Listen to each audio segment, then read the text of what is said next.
Bonjour, alors aujourd'hui petite astuce sur comment on peut faire un ancrage à la table lumineuse. Déjà on prend une table lumineuse, c'est un bon début. Ensuite on va faire imprimer son crayonné, ou on prend directement son crayonné selon comment on fait. On va le faire imprimer en noir. On prend une feuille de papier, moi je prends du Bristol parce que quand on encre au Critérium, ça glisse mieux sur le papier, c'est plus joli et c'est plus agréable, je trouve. On va prendre du bon gros scotch de masquage des familles. On met un coup de scotch dans tous les coins. On peut remonter la feuille de manière à ne pas être constamment ébloui. Voilà, moi je la mets là au niveau des petits repères, on voit rien. Là.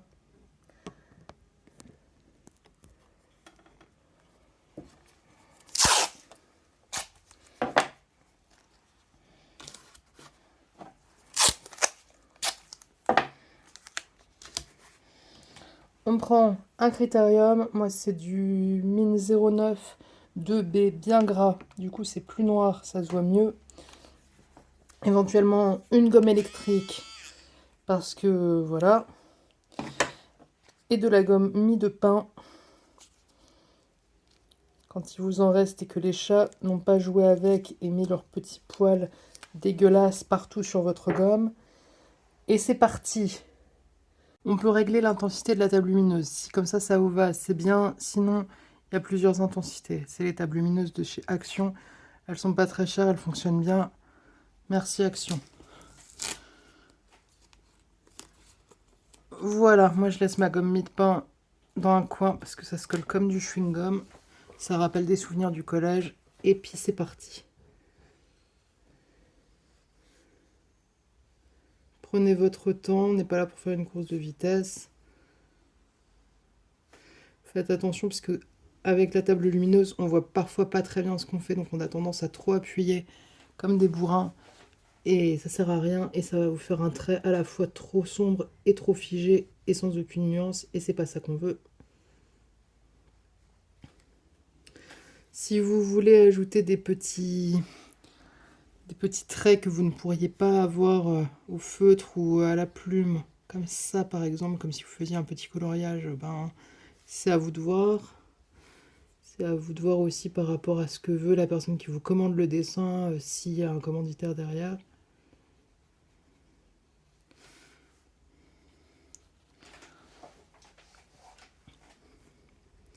On peut de temps en temps éteindre la table lumineuse pour voir si on est en train de faire un truc correct ou si c'est pas du tout ce qu'on veut. Et puis voilà. Alors l'avantage que j'ai ici, c'est que j'ai un crayonné hyper poussé. Avant, je me servais de crayonné, c'était mes storyboards que j'ancrais directement. Je pensais gagner un temps fou, mais en fait c'était une fausse bonne idée parce que finalement je passais mon temps à réinventer mon ancrage et du coup à me planter, à gommer, à recommencer, machin. Et c'était très fastidieux au final. Pareil, c'est pas ça qu'on veut. Alors après, peut-être qu'à l'époque, j'avais besoin de ça pour réinventer correctement mon trait et pas juste le décalquer bêtement et avoir quelque chose de tout moche et tout figé. Donc l'ancrage, il n'y a pas vraiment de secret, c'est de l'entraînement. C'est trouver les techniques qui nous correspondent et puis après, ben, voilà, c'est encore de l'entraînement. Euh, et après, même une fois qu'on a trouvé un ancrage qui nous correspond, un matériau qui nous correspond, selon les projets, ben, parfois certains matériaux correspondront mieux que d'autres. Par exemple, quand je fais des dessins ou des bandes dessinées plus pour les enfants ou plus cartoon, je préfère ancrer au feutre fin noir pour mes bandes dessinées et mes dessins plus réalistes, ou alors où je veux plus de nuances dans le trait, je préfère ancrer au Critérium. Et du coup, ben pour moi, la table lumineuse, c'est un petit peu nouveau là depuis quelques semaines. Avant, j'imprimais mon crayonné et je l'imprimais en couleur claire, donc bleu ciel, jaune pâle, rose pâle, etc. Ça dépendait de l'envie et aussi de l'encre qui était disponible ce jour-là. Et voilà. Et après, j'essayais, enfin j'essayais. j'enlevais les couleurs sur Photoshop avec l'outil noir et blanc.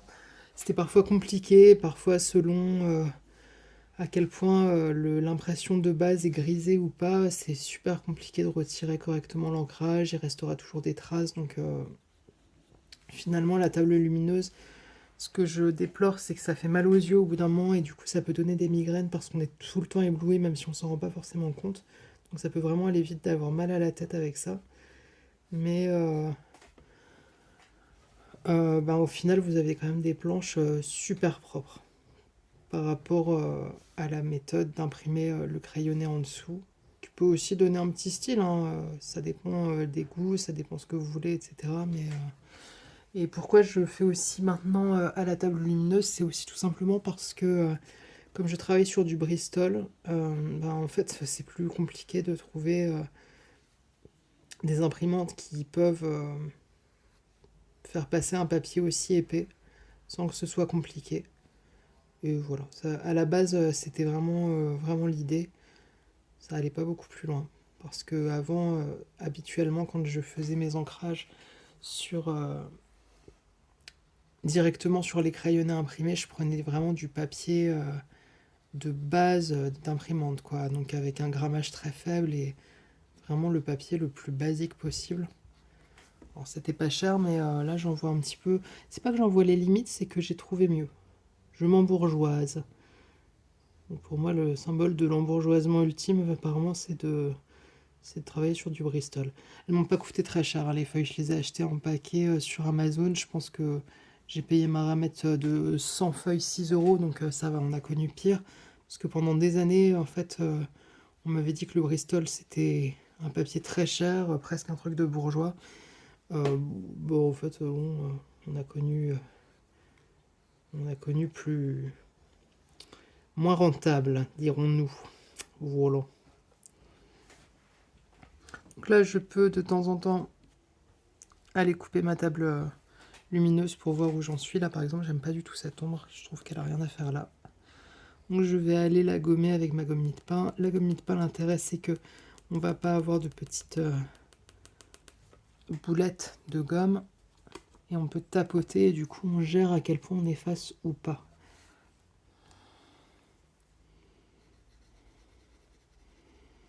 Et moi, j'aime bien mettre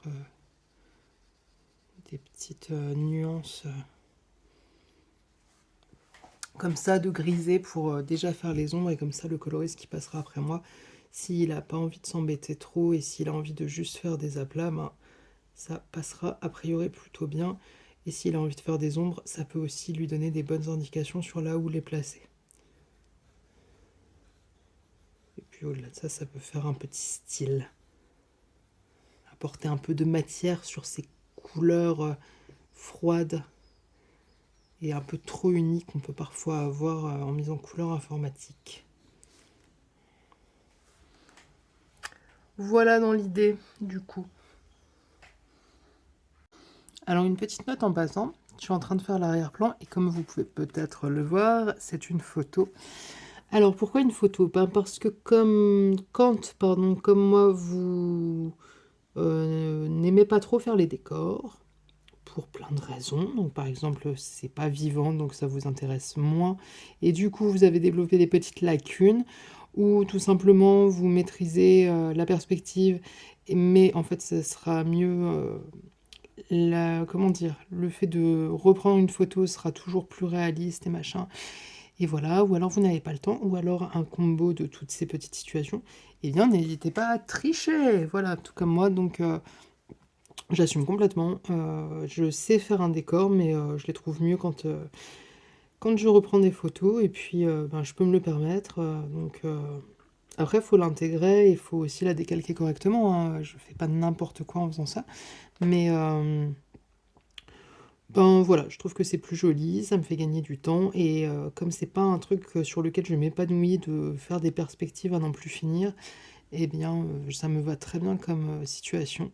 Et je trouve qu'au final, le résultat est bien. Donc, pourquoi s'en priver? Voilà. Donc, pour les gens qui apprennent en ce moment à dessiner, je pourrais que vous dire, apprenez à faire des décors, apprenez à faire des objets, apprenez à faire de la perspective. C'est mieux tricher comme je le fais quand on sait déjà ce qu'on fait, parce que sinon ça va se voir. Mais après, tant pis, hein, des fois on n'a pas le temps, on n'a pas le temps. Hein, donc voilà. Et puis quelque part, vous allez aussi apprendre en décalquant. Parce que il y a des choses que si vous êtes concentré sur ce que vous êtes en train de faire, il y a des choses que vous allez comprendre en les faisant. Voilà. Donc la triche, c'est bien parfois.